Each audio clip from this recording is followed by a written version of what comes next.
So last weekend when I was here, while Jeff was working on the back part of the car, which you can watch his videos and see everything that he's done there, I was working on cutting out the floors and struggling pretty good. I'm learning how to use all these tools for the first time, and he's been pretty good at giving me tips and advice and kind of helping me out in the tougher spots. But got the floor pans all drilled out.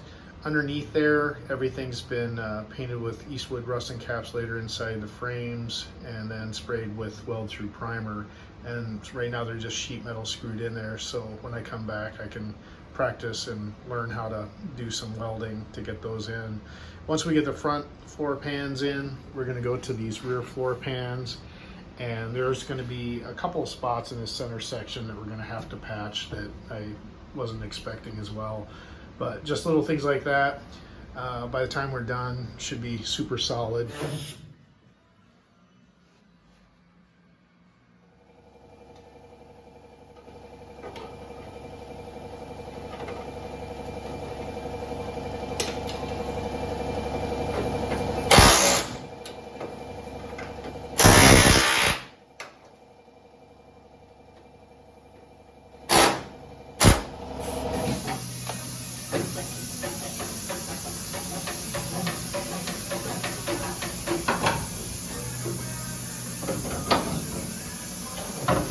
So I posted a lot of photos and video of this car with the drag radials on the back, and you can see we had plenty of clearance and those would have worked perfectly.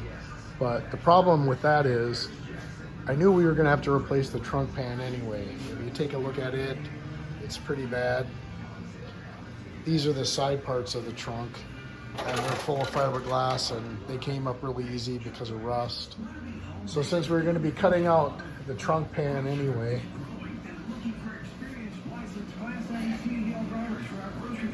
I went ahead and bought the mini tub kit, because if you're ever going to do it, this would be the time to do it. We're going to have to splice a little bit of the floor pan that's still in there, and you'll see how much that'll bring in, so I can put an even bigger tire on this car.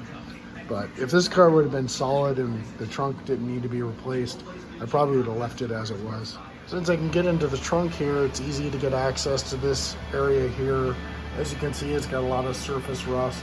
I'm taking a Scotch-Brite, I'm scuffing that up as much as I can. This all will get treated with OSPO and then also painted with the Eastwood rust encapsulator. Oh,